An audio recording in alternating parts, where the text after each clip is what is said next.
Ladies and gentlemen, welcome to Political Fight Club. I'm your host, Robert Durden, and this is my co-host, Ian Berg.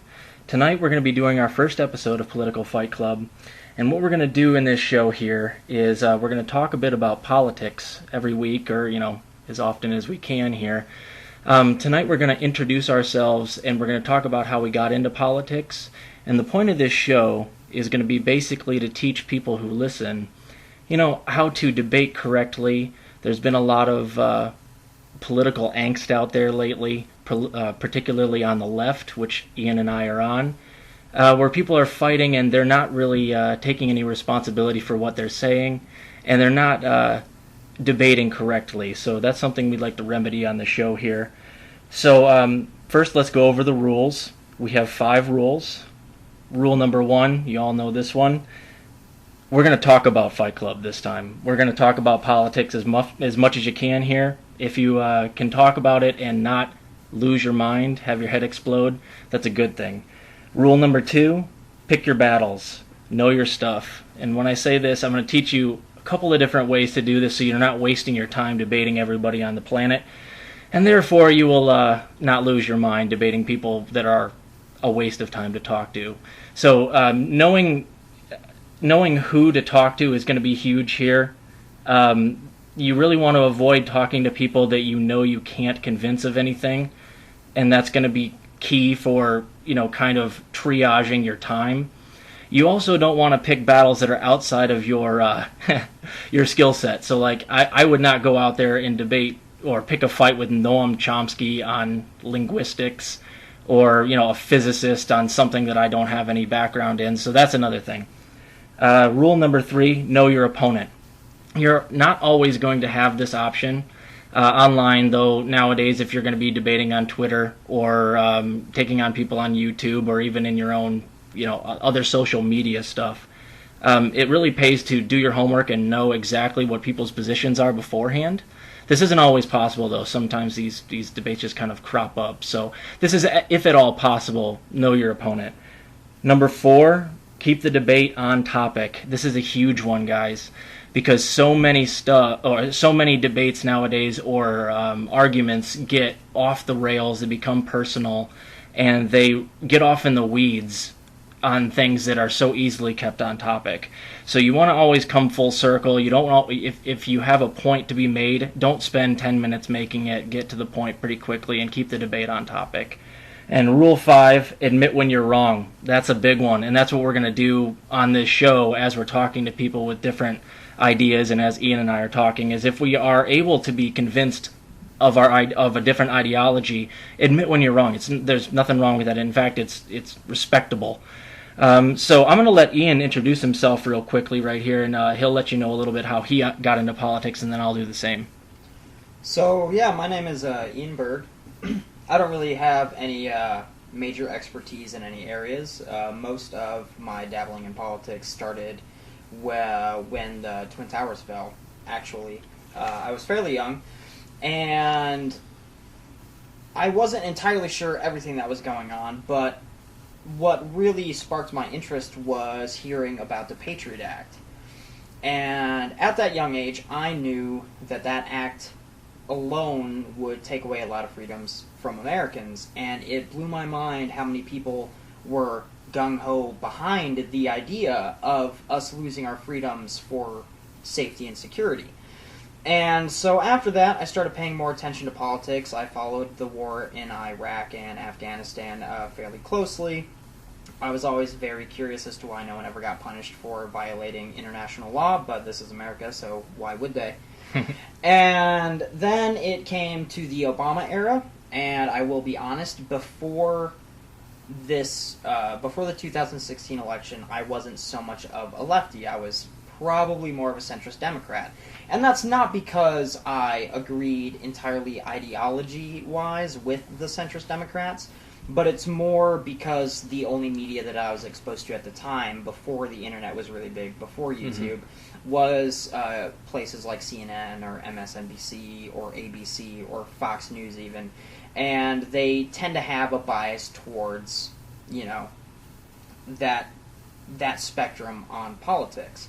And so I thought Obama did a fairly good job as president, and it wasn't until the 2016 race when Trump was running and Bernie Sanders, who I honestly had not heard of before then, started bringing up ideas. Now, probably a year or two before, I thought that we should catch up to the rest of the world with Medicare for All, but I didn't really think anybody was championing that in Washington. So when I started paying more attention to the things Trump was doing and that race is when I started diving deeper into the divide in the Democratic Party, the rise of the Libertarian Party, different policies, looking into the bills that people had signed, and that really kind of sparked it in me, seeing how much stuff happens that no one pays attention to and that no one knows about. And I thought it was kind of my duty to help inform people so that they could be not only good voters but not have the wool pulled over their eyes. And it's blown my mind how difficult that is. And how kidding. many people simply do not care. Either they're completely apolitical and they don't want to pay attention to politics, but they still have very strong opinions based on tribalism and what team they prefer, or they don't care even if it does hurt them because, well, they explain it away somehow. Yeah, this policy's bad, but I like the guy, or it's not as bad as what the other person would have done. And so I thought it was something clear and concise with person passed bill is bad, you should be upset about this.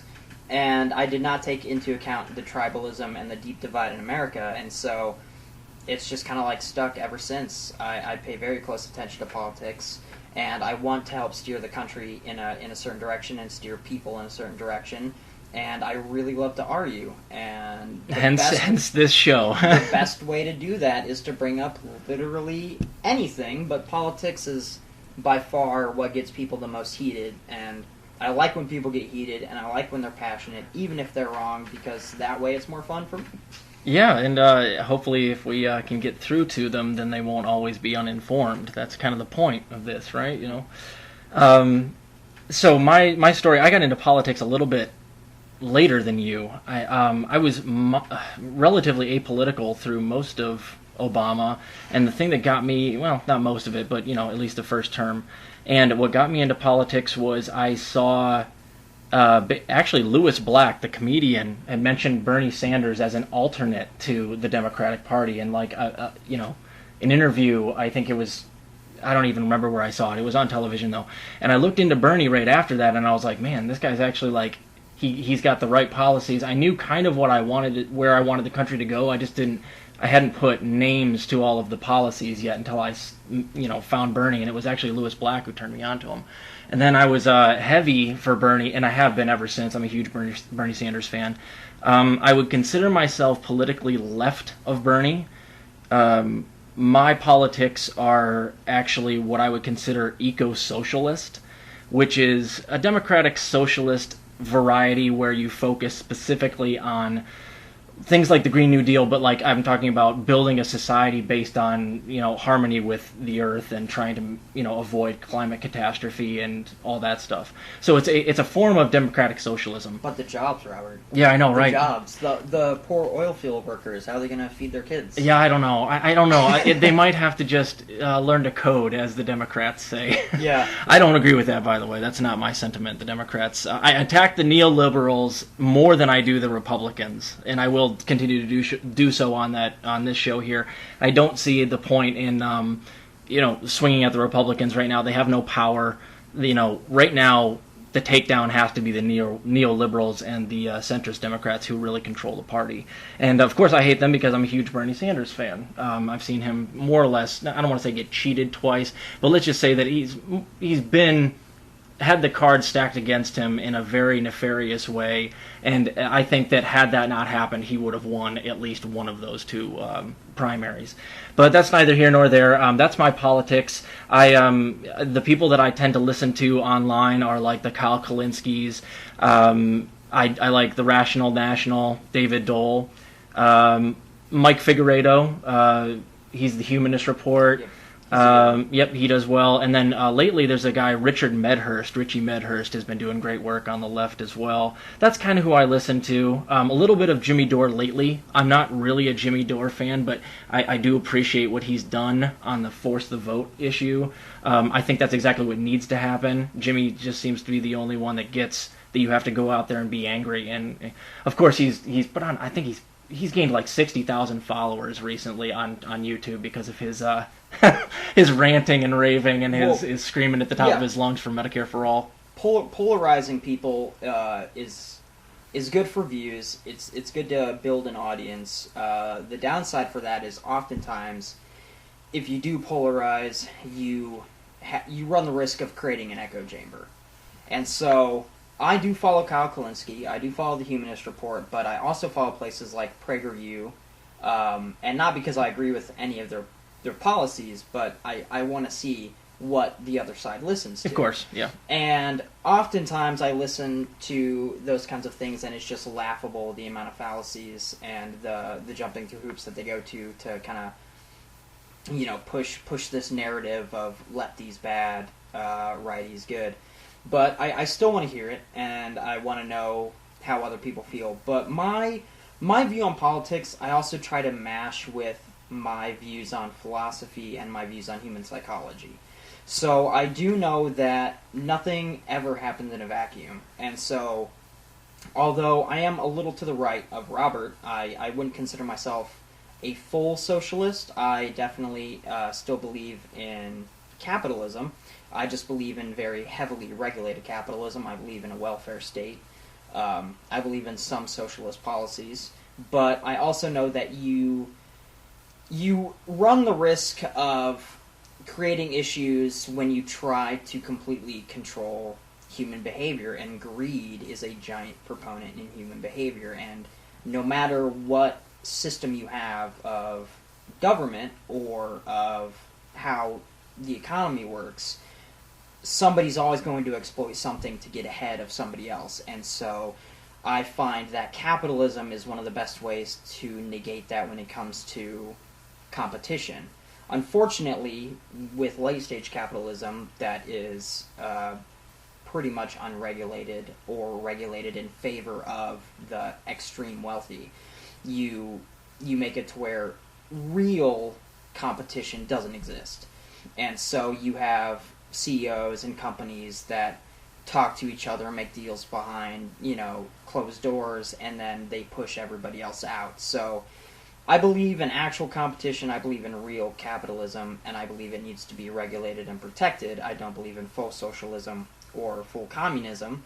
It does work in small areas, but philosophy and government systems are entirely different. Yeah, you make a good point. A lot of people will misconstrue, they'll equate meritocracy with capitalism. Yes. But that's wrong. And in a true capitalist society, it is a meritocracy, right? Where if you work really, really hard, you do become rich. And basically, in a true capitalist society, the people that work the hardest do make the most money. But we don't really have a capitalist society. They call it a capitalist society because they want to convince poor people that they can one day be Elon Musk or Jeff Bezos. What we really have is an oligarchy. And it's a corporatocracy, which is a form of oligarchy where the corporations are really the ones that hold all of the strings. They really control the politicians. They really they lobby to get everything that they want politically. And there are elites, but then the CEOs are the kings. They are the ones that pull all the strings and make all the decisions. And let's be honest here too. It's not so much just an oligarchy. You can't call it that, but it is a socialist state. They socialize the losses,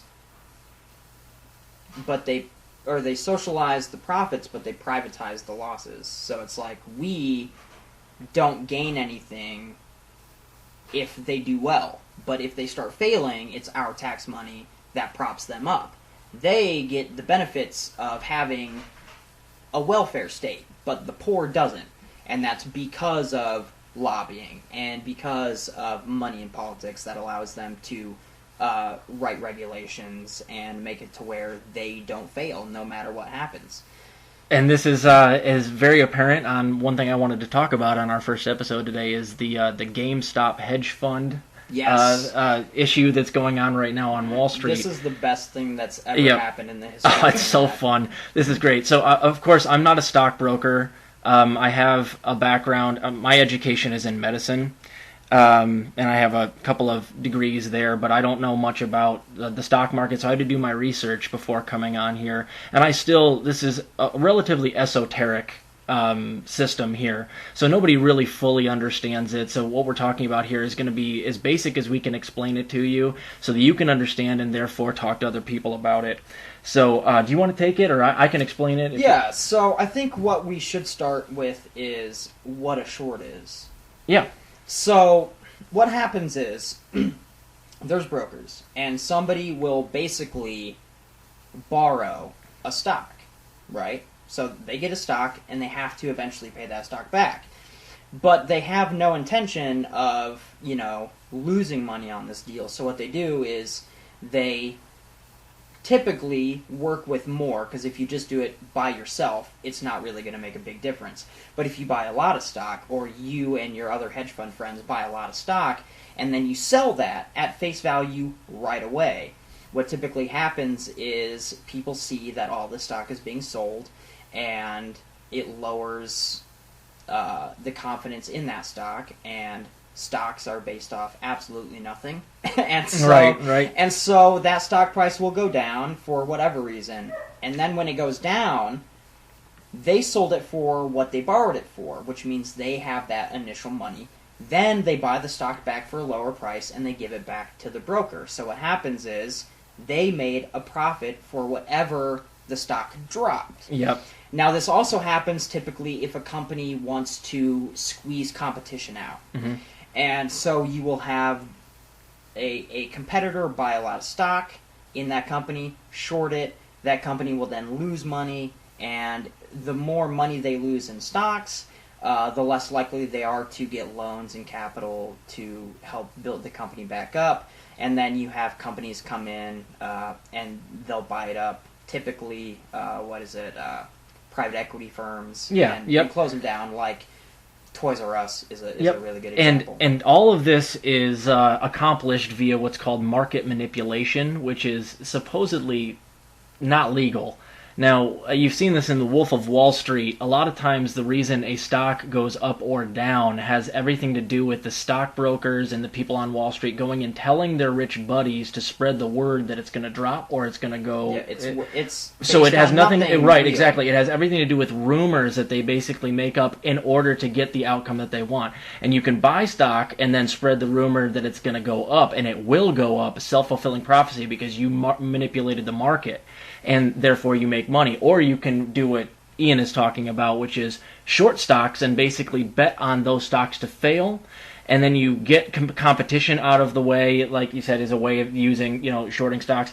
And what is going on here, and this is the real fun thing that's happened, is that there were some people on Reddit that are pretty smart people, poor people, more or less millennials I'm seeing, that don't have a whole lot of money, that decided... But a whole lot of internet. Exactly, a whole lot of time because of COVID. They decided what they were going to do is they were going to buy stock in certain companies that were being basically forced out of existence by hedge funds shorting them. So what ended up happening is that these companies, they had pretty cheap stocks. Like I was looking, Very most cheap, of them not too bad. And so what you ended up having is like a bunch of basically middle class to working poor to basically impoverished people deciding, well, if we all decide collectively to buy these stocks right now, we can save some of these companies. GameStop is one, AMC is another, Nokia is another one, BlackBerry is another one, Kodak I think was maybe another one. Maybe don't hold me to that one. I don't know if... It's blown up. So it definitely started with the GameStop, and that was big for a couple days. And they moved on to AMC. Yep. And then they're just like, well, how about we just do this to a bunch? Exactly right. So every single one, a lot of the companies where they were shorting the stock more than its entire price, right? Like more than the entire... That's basically a feeding frenzy for if we decide to en masse, as the people... buy these stocks right now, we can revitalize a lot of these companies, but what really happens is it sticks all of these hedge funds with the bill. which is really the fun thing about everything, because I think the hedge fund that was trying to do this to GameStop is called Mervin, and it's owned by Citadel. And they basically are going to get stuck with at least a $3.5 billion bill. I think they injected $3.5 billion for liquidity yesterday. Citadel did, to keep Marvin from going under. Which normally I would be very happy about, but unfortunately with Biden being president, they're probably going to get propped up with my taxpayer dollars. Exactly right. And not lose money. However, I think it's important to note that what we're seeing here is that for so long, the ruling class has basically kept its thumb on everybody through ignorance and through money. And now, with so much information being free to so many people, collectively people can start talking with money too, because we might not have a lot of it individually, but all together we have more money than most. I don't think we have more money than Jeff Bezos, but no. Yeah. So what's happening is we've realized that we have immense power too, and once we started utilizing that to bet against these other companies doing the same thing they were doing, they completely panicked.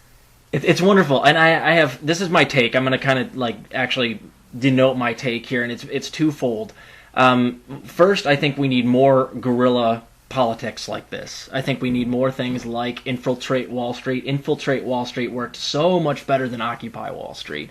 And this is one of the things that makes me kind of, I would say, a far lefty with a little bit of, not anarchism, but I'm feisty in that I want to stand up to the government a lot. So I like this more effective Project Mayhem, Tyler Durden Fight Club style guerrilla politics. I think that's a great, it's really, really important.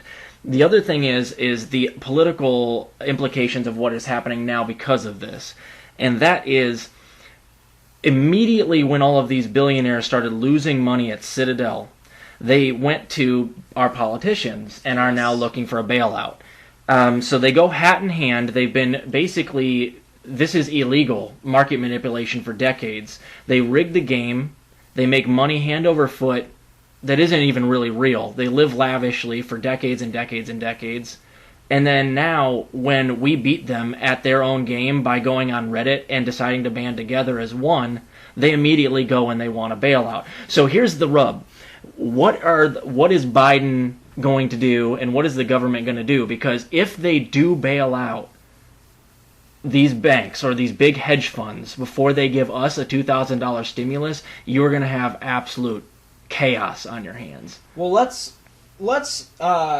I don't know how everybody that will be listening to this is doing. I know that I was off work for COVID and I could really use another stimulus, but I have 3 kids at home, and so they like to eat on occasion, every now and again, and so it'd be really nice to have it, but I will be honest, I'm a principled person. If my $2,000 check comes with a bailout, I don't want the check. I would much rather see these companies fail and these billionaires lose everything because they were doing something they shouldn't. They were manipulating the market and they were hurting regular people. They didn't care about putting anybody at GameStop out of a job. Right. So I would much rather see them get it handed to them and me not get a bailout than get a bailout. So you say, if he does this before 2K checks, I say I don't want him to do it at all. And I'm sure you feel the same way.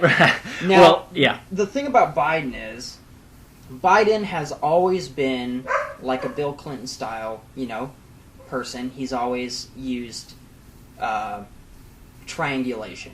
Yep. So when he was running back in the day and he was against desegregating buses, that wasn't because he was principled and he hated black people. He might, who knows, but he says he doesn't, whatever. It's because he wanted the votes. And so Biden knows that he wants to make Raytheon happy and he wants to make the people on Wall Street happy, but he also is smart enough, I hope, if dementia hasn't kicked in yet, that he has to appease the voters at some point. And seeing how many people are really getting into politics, it's a lot harder to hide these shady deals.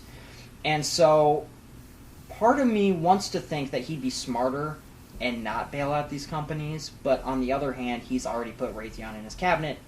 Probably. I think a bailout is likely. It's just a matter of whether he does it before or after the bailout of the people. Is what I worry about. I really do, and if it does happen, it's definitely not going to be something that the news talks about. It's going to be something that happens quietly. Yeah. Because they know that the people are going to be up in arms. My question to you is, do you think, now granted, this might be illegal, and I put in air quotations there, because they have deregulated Wall Street so heavily for so long. Almost immediately after putting in place regulations after the Great Depression, presidents started taking away those regulations, and it got worse under Clinton, and it got worse under Bush, and it got worse under Obama, and it got worse under Trump. And so I don't know if anybody's going to see any punishment for this. Probably not, because they did for the 2008 housing market crash, right. Except one guy. My question to you is, could we use this? Granted, regular people would lose money, but could we short stock in companies that are detrimental to the United States and make them suffer? So, for instance, could we buy and short a whole bunch of stocks in the military-industrial complex? Could we squeeze out companies like that? Yes, yeah. To where we can say, you know what, we've been in Iraq and Afghanistan for a really long time. We're in Syria now. We're waging a whole bunch of ghost wars. So it's neat that you have all these government contracts and you want to make all these tanks, but how about we just squeeze you out of existence? And now you don't have money to lobby the government. You don't have money to go over there and make it to where it's profitable to kill innocent brown people. Correct me if I'm wrong. We would have to be able to have enough money to buy stock in some of those companies where they have extremely high stock prices. So my answer is that theoretically, it absolutely could. But I don't think the top 3 richest people in the country right now have more than the bottom 55%. So I don't think we have enough to implement that strategy. So it's a great idea, and I think if we had a little bit more money in the middle class, it's possible.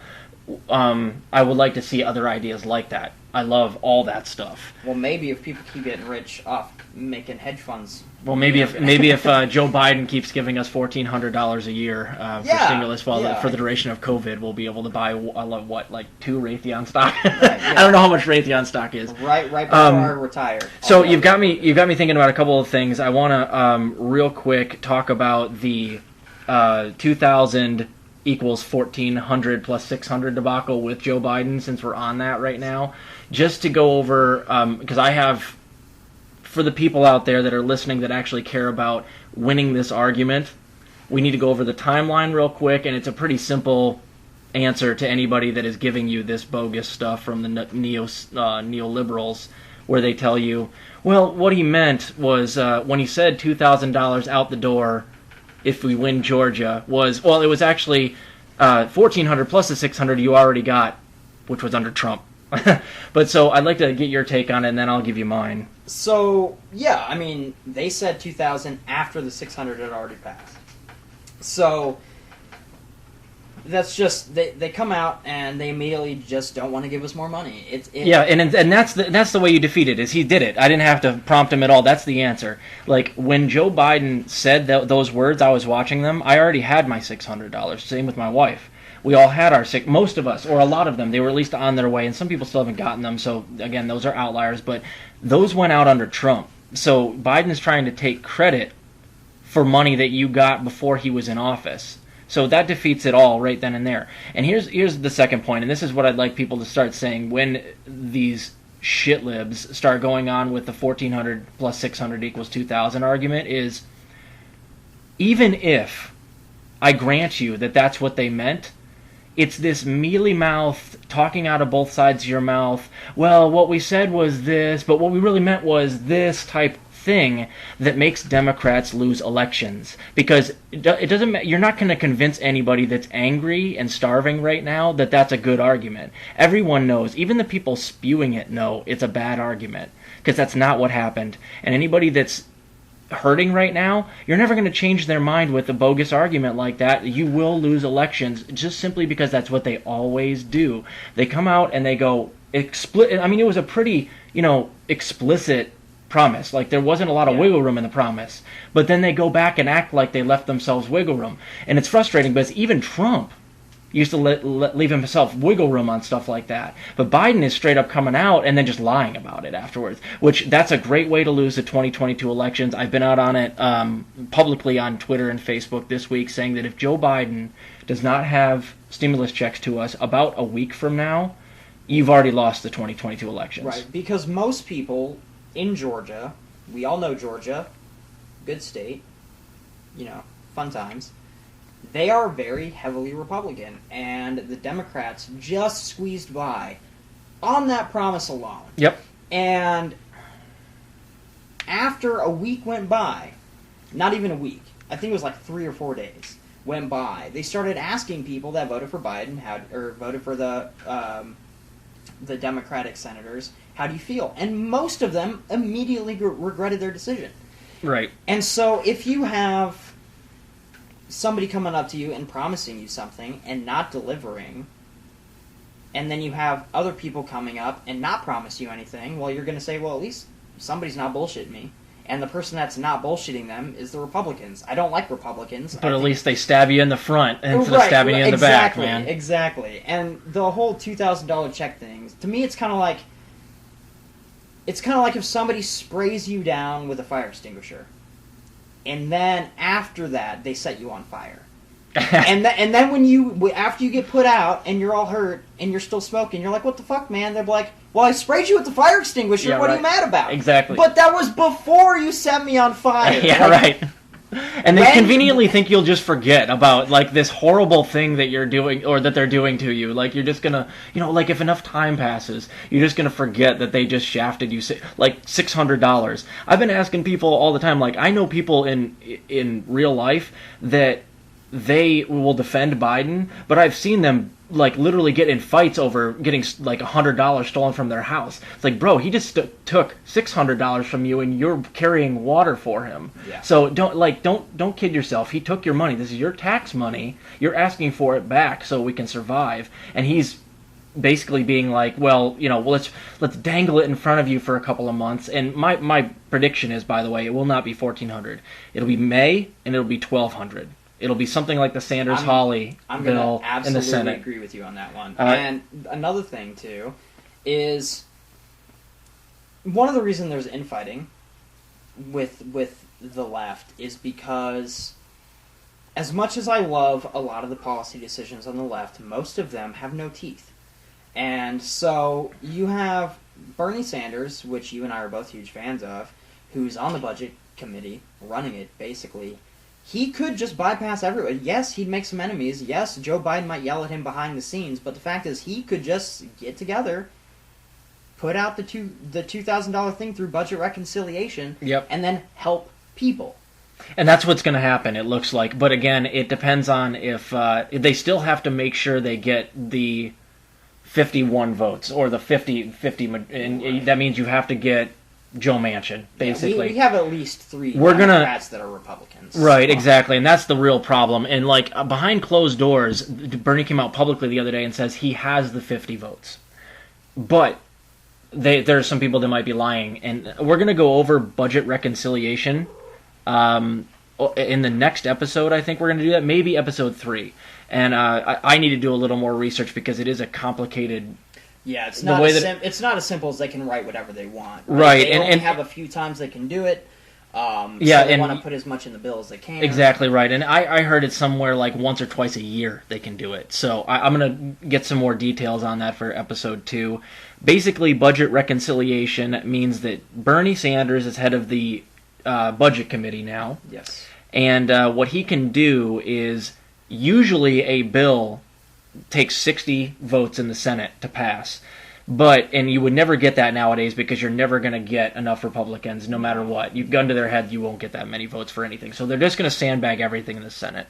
So what you have to do is a process called budget reconciliation, which means that you're allowed to basically relook at the budget for the country in certain areas, and you can move numbers around in a way that you can actually get certain things passed, and budget reconciliation for doing it only takes 50 votes, which we have a 50-50 tie with Kamala Harris being the tiebreaker in the Senate now. And I don't see her voting against. She would never. If we got Manchin, there's no way it'd be political suicide. So Bernie's right here. If he has the 50 votes, which means we have to get Joe Manchin, he votes with Republicans 60 to 62% of the time, something like that. Especially earlier, but he's been a little better lately. But 60%, six out of 10 times he votes with Republicans. So if we can strong arm him and Bernie uses budget reconciliation, we can get COVID checks right off the bat. Yep. So that'll be for a different show. We'll go over that in detail. The last thing I wanted to talk about real quick and kind of bring everything full circle as to why we have this show is there has been a lot of leftist infighting lately, and I have my own take on this, and I want to break it down. I kind of went over it briefly earlier where I believe that both sides are more or less going for the jugular. No one knows how to admit that they're wrong on anything. No one's giving an inch on anything, and therefore we're not really fighting so much as we're just screaming at each other, so there is no actual productive debate going on. And this started with the Medicare for All floor vote. Right, which you and I also have differing opinions on this. Yeah. We went around on Facebook. Yeah, and I don't remember exactly where we differed, but it's not really differing opinions. We have detailed or nuanced, slightly differing opinions. But basically, the way that the Medicare for All floor vote went was, and the whole situation is that Jimmy Dore was unhappy that we weren't getting anything done in Congress. So what he decided to do was go after Mark Pocan, a relative lefty, semi-squad member in the House, on why he would not consider withholding his vote for Nancy Pelosi for Speaker of the House in exchange for a Medicare for All floor vote. Now, he didn't just go after Mark Pocan. Eventually what ended up happening was Justin Jackson, then, who is a friend of Jimmy Dore's and a friend of a lot of other lefties. I didn't know that, but he's a running back for I think he's the Chargers. Not a lot of sports in my life lately.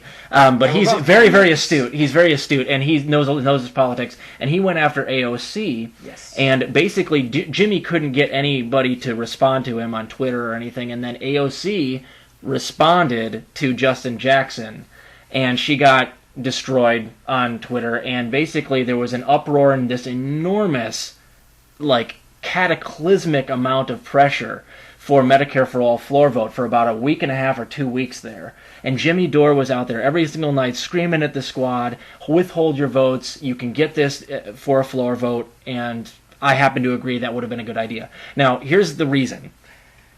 And this is where people want to straw man and act like, well, it never would have passed, so it would have been unfruitful. Yeah, it would not have passed, but no bill passes the first time, ever. And it's not the point to pass it right now. The point is to set it on the floor, up for a vote, and then you get people on the record voting against it.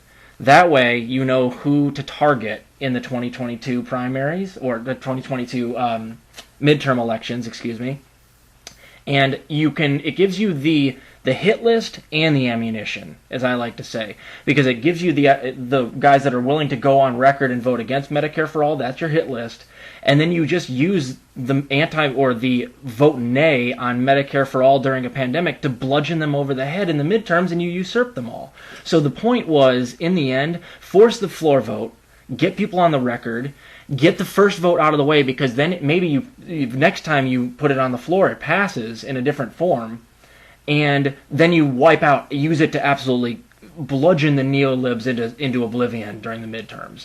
That was what they should have done. I'm not a big Dore fan, but I am on his side here. I think that they needed to leverage that. And by the way, since the Medicare for All floor vote died, they have not. None of the squad have mentioned Medicare for All on Twitter. Nothing. It's gone. It's dead. They let it die. So all the technocrats, all those people running interference for the squad, like Benjamin Dixon, the Young Turks, you guys know who you are, out there carrying water for your celebrity AOC.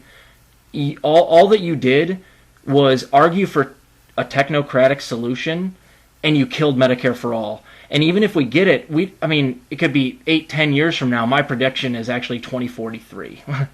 Cynically enough, I'll go into that later on a different show. Be way dead from but I don't think we will get Medicare for All almost in time for me to see it in my lifetime at this point. It's dead. And they did that because they argued for a technocratic approach that they knew, I think, in their heart of hearts wasn't going to work. So, my take is that it wasn't really that important to force a vote. Now, if they did force a vote, I would have been like, okay, neat. But here's what would have happened. They would have forced the vote. Then people would have come out and voted against it. But nobody would have come out and voted against it and said, I'm not for Medicare for All, except some people that have already been on the record saying that. What most people would do is say, well, there's this one part of the bill that I didn't like, or blah, blah, blah. I'm for Medicare for All. I am, I promise. I'm just not for this particular bill. Because that's what they do every time. You already know the people that you need to primary because their voting records will often show when they vote against the left. And so it would be good to force public opinion, but one thing that I've seen from this election and other elections is most of the time, unfortunately, public opinion doesn't mean shit to any of these people. It doesn't.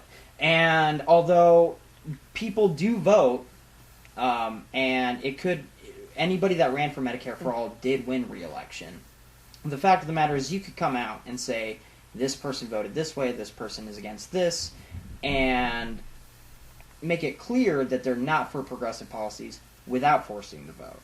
So I do think that the left lacks teeth and that they need to fight harder, similarly to how the libertarians fought when they shifted most of the Republicans even further to the right. But I don't think it would have really accomplished anything aside from wasting political capital. Now, I also would like to point out that most of the members of the squad and people that new progressives that are getting voted in are very new to any processes in government, which on one hand is a good thing. AOC was a server before she ran. I don't know what a lot of the other ones were, but I know a lot of them come from, middle-class backgrounds. They don't come from long dynasties of being in politics. No, yeah, I mean, I think Pramila Jayapal's a lawyer. Jamal Bowman was a principal, I think. Cori Bush was living out of her car for a while. And Cori, I have the most faith in. But yeah, continue. Yeah. And so, AOC almost didn't even run for a second term because she was so disillusioned with how things were. She was getting, torn apart by people to the left of her, torn apart by people to the right from her. And as much as I do like AOC, I know that she's relatively new to the game. I do like most of her policy positions that she's said, anyway. And I do like her voting record. But I don't think that us putting so much emphasis on her because of her popular internet status is going to really get us anywhere because she simply doesn't have the power. She's well known, but she has almost no power in Congress whatsoever. Right. The left group is way too small at the moment. Mm-hmm. She hasn't been around long enough to do those backroom deals and get people on her side. And I think part of that is because she doesn't know how to fight the way that they fight to get them on her side. And so basically, my take on force the vote is it just would have been a waste of political capital. It wouldn't have accomplished what people thought it was going to accomplish. And the main goal should be to get more progressives in the House and preferably more in the Senate because that's where they're needed. Yeah, we missed out when Charles Booker missed out taking out Mitch McConnell. They put Amy McGrath in there in the Senate in Kentucky, spent $110 million putting her awful, anemic, boring ass in there. She's just awful. And then, of course, she got just trounced by McConnell, even though they spent, And McConnell didn't even win by this. Booker would. I think Booker would have won. He would have. Because he would have absolutely destroyed Lexington and Louisville. I met him once. He stayed at my He's hotel. a wonderful guy. He was charismatic. He's friendly. Mm-hmm. Everybody liked him. I liked his policy positions. I think he's more centrist than, he likes to likes to campaign more left, but I think he's he's definitely not as left as a lot of the members. Yeah, of the but he's squad. far left of Amy McGrath, and Definitely. obviously such a huge benefit, or he would have been a huge improvement over Mitch McConnell. Anybody would be. And then I would like to just make a counterpoint to what you were talking about. I have a solution for this. Is what you were talking about with AOC and the solution there. If what AOC lacks is the political wherewithal to use leverage in a way that is dangerous to her career. Now, and here's the thing, she has been wrongly told that you have to go along to get along, and that the best way is to fight for certain things but then concede on certain things and work your way up, and the best way is to work within the Democratic Party.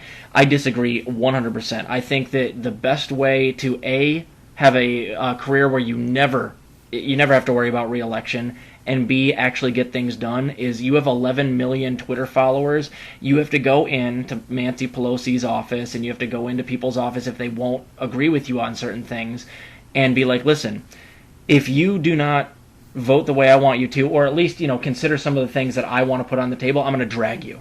And I'm just going to drag you over and over again. And if you get the squad to do it with you, all 10 of them, or even all 6 of the ones that would be willing to go, and Ro Khanna, Cori Bush, the ones that are Rashida Tlaib, if you got all of them to just basically be like, listen, you're going to bring this stuff to the table, or we're going to drag you. Like, social media is the new...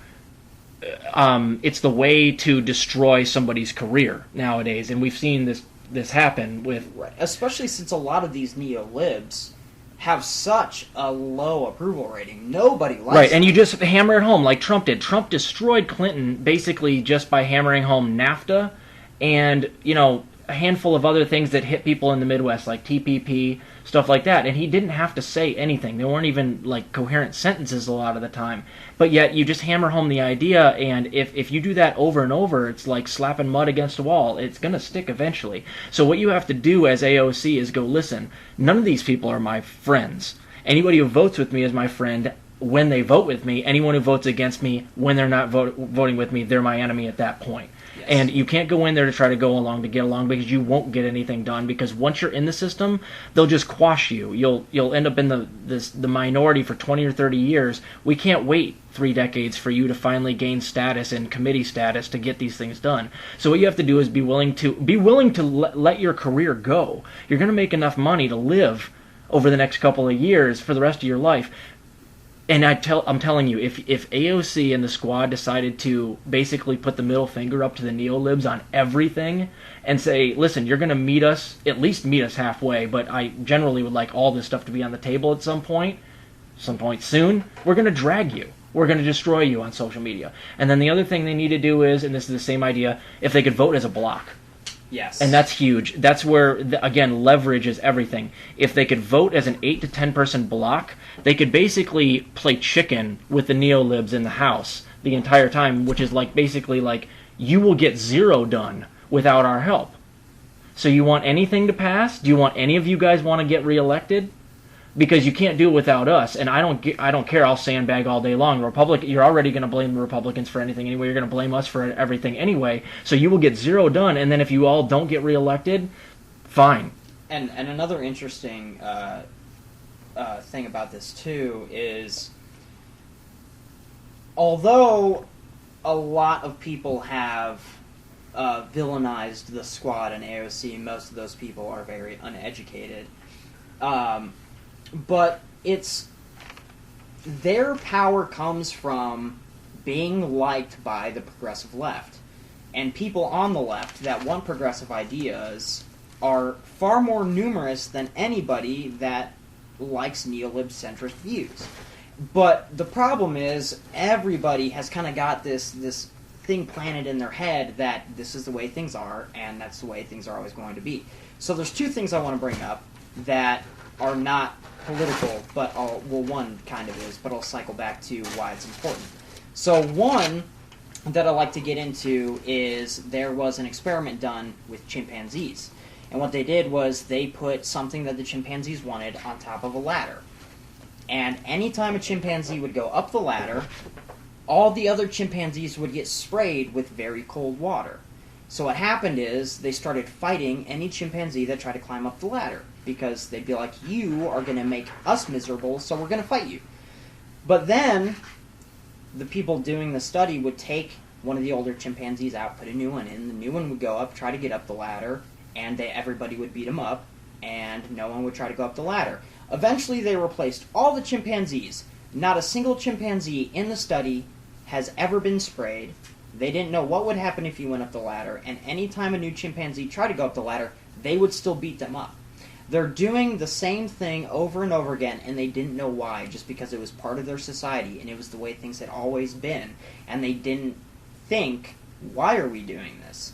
And so there's viewpoints like people that have been raised religious, or raised right-wing, or raised even left-wing, and you have this view of how things are, and that's just the way things are supposed to be, and you can't think outside of that box. And so changing that is very important. And there's another thing that I think the left needs to do, and I was learning about something called asymmetrical polarization. Now, this is a trend that happened in the United States with the advent of the Libertarian Party. So what happened is the Libertarian Party came out, and they were far to the right of most other Republicans. And so what happened is, unlike the left, the Libertarian Party just decided that we're going to drag the living shit out of all these Republicans that don't want what we want. And then they started winning elections because everybody knew that normal centrist, and I do that with air quotes again, Republicans, like your Mitt Romney types and your McCain types, don't stand for anything. They're unprincipled. But these libertarians, although I don't agree with them, most of them are at least very principled. Right. They believe in small government. They believe in those original founding Republicans. Right, and Rand Paul and Ron Paul are obviously, like, I think they're wrong, but you can tell they believe what they're talking about. Exactly. And so what happened is, because the Republicans saw the Libertarians winning, they thought, well, I want to stay in office. I like my power. I like my paycheck. I like getting, my palms greased by those corporations. So I'm at least going to say that I'm with these people and vote with them on occasion. And so what happened is you had the whole Republican Party move to the right because of the Libertarians. Now, normally in a healthy society, polarization is not asymmetrical. If one person moves further right, then you have another person move further left. And then the area where you would meet in the middle is more to the middle. But what happened is the Democrats stayed neoliberal centrist corporatists, and they didn't move to the left. And so the middle ground became more Republican and more right-wing.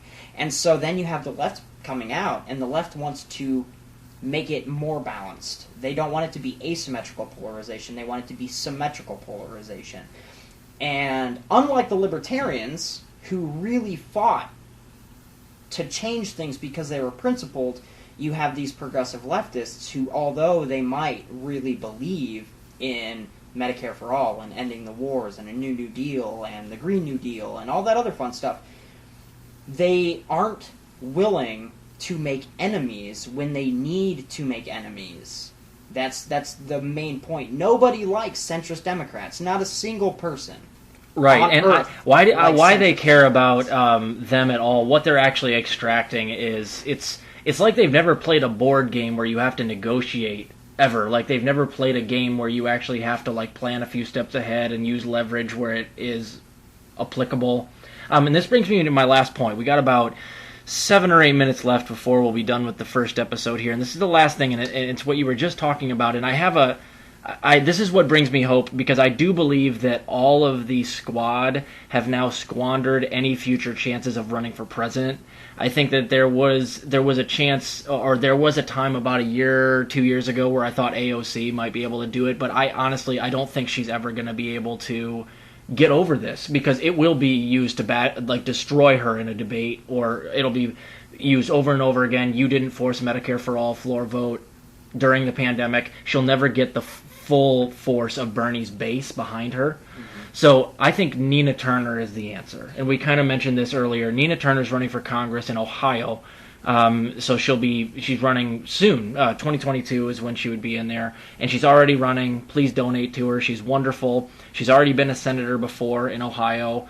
and she was Bernie's one of Bernie's campaign managers. And holy hell, can that woman debate? She's wonderful. It is impressive. And so anyway, I'd like to get your take, and I'm going to give you mine just briefly here, is I think that the one last chance for the left to get a president in 2024 is Nina Turner, and I also think that Nina Turner is the best chance for the squad to coalesce in 2022 and afterwards, because I believe that Nina Turner does not care to be friends with Nancy Pelosi and work her way up. I think she's a firebrand leftist, and you've seen her with interviews with people on CNN where she loses her temper a little bit. She does not hold back. So she's a great debater. She's got all the right policies. She's ripe for taking over Bernie's mantle, and I think that she is. If anyone can get the squad to vote as a block or to finally start, it might be too late. If they lose the midterms and Nina gets in there, it really doesn't matter too much, especially if they get wiped out. But do you think that Nina Turner could be the thing that finally gets the squad to start voting as if they got a pair? I think that Nina Turner is what the squad needs. So the problem with the left, just like the problem with the Capitol, storming the Capitol, is if you're going to fight, if you're going to do anything, if you're going to lead troops into battle, if you're going to, run a store during Black Friday, you need a strong central figure that can mobilize people and that can push them in a direction that they need to go. And as much as I like a lot of members of the squad, none of them really have that in them. No, they don't. They don't have the charisma that Nina Turner has. Which I find strange. I think Ro Khanna could have that in him. I think he could do it, but he doesn't seem to want that role. He's definitely more of a quieter member of the squad. Right. I thought it could be Rashida Tlaib, but she has of late, especially with the floor vote and the way that she's been talking about Joe Biden on Twitter, I can't stand it anymore. And I was a huge fanboy of Rashida Tlaib particularly. She could have run. I wanted her, and I was pushing hard on Twitter that she should have been instead the speaker, that she should have run against Pelosi. But I think she's spineless too. Even Cori Bush, I'm let down, and I understand because it's her first day, so I'm giving Cori Bush a pass. I think she could theoretically do it, but I just don't see anyone having the the charisma oozing out of their orbital sockets like Nina Turner does. She just is. She speaks like some of the Malcolm X and everything. Like, she doesn't hold back at all. She's got wonderful diction. She's a great debater. She's right on all the policies, and she's also got the record. She's already been a senator.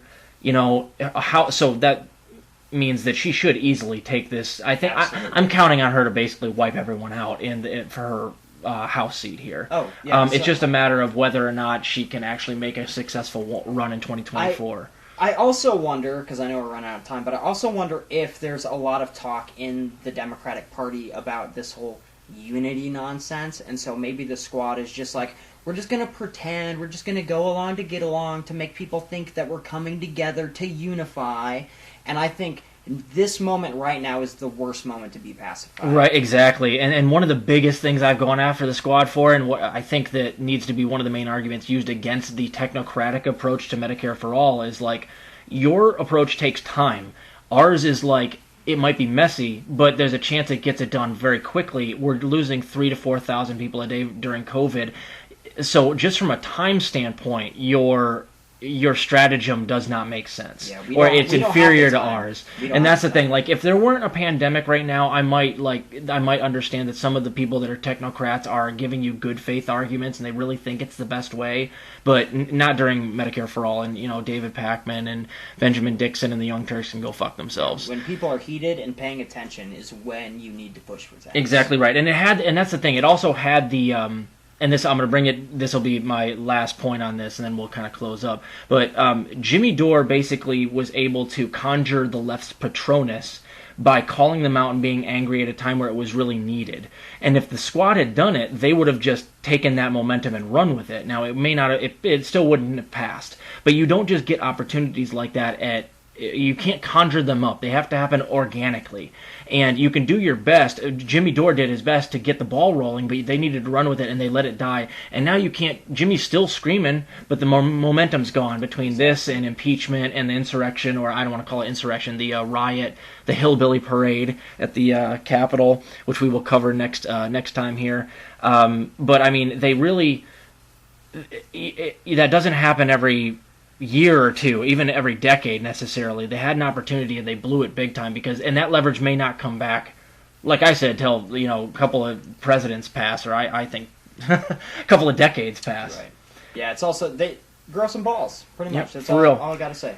So we're going to wrap it up here, and we're going to go over what we're going to talk about on the next 2 episodes. We're going to go over budget reconciliation a little bit more with how Bernie's going to use that to get stimulus passed. More interesting than it sounds. Right, it is. It won't be bad. We'll try to actually break it down for you in a way that makes sense. I'd like to talk a little bit about impeachment. I think impeachment largely is a distraction at this point. I don't think most people are paying attention to it, but I'd like to go over possibly if Trump can run again is really the main issue there, is whether or not he can run in 2024.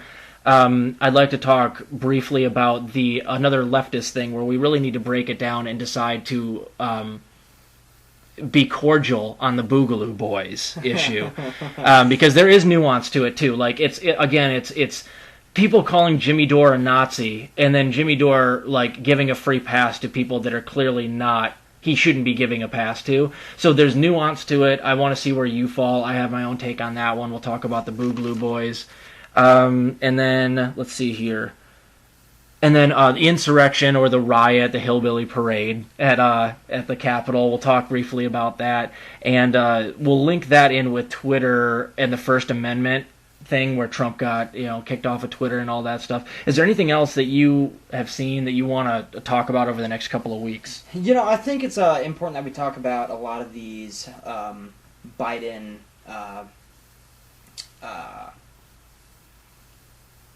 executive orders. Because I think they're getting a lot of people think, oh, he's undoing Trump stuff, when most of them have no teeth. They're just putting things on hold to review, especially reviewing the Yemen weapons deal. And so I think it's important that we call Biden out for not being as progressive as the media wants people to think he is. Because how you view the president is important. And if you think he's on your team when he isn't, then you have been misled and you should know better. And so I think we definitely need to cover a lot of those executive orders and what they really mean. Yep, and you'll find out pretty quickly about us is that neither of us are Biden fans in any way. We're going to be taking him down on the regular because he's going to have an absolutely anemic, pathetic presidency that is likely setting the Democrats up for getting wiped out in 2022 and 2024. So we're going to call him out regularly. Too, but... Yeah. Yeah, just sniff them every now and again. Yeah, exactly. But dude, there's so much, and it's so nice, and we're doing this show at the right time, I think. There's so much cannon fodder, and I don't want to say it's nice, because obviously the country's in chaos, and everybody's starving, and it's horrible. But, like, it's stranger than fiction, and every day you wake up and there's something new to talk about, so we will continue to break it down in as objective a way as we can, guys. Thank you for tuning in. My Twitter handle is Rob_Beekner, ROB_B as in boy, UECHNER. So at Rob Beekner, and you can follow me on there. Basically, the stuff I talk about on there is satirized politics, like we're going to do on here.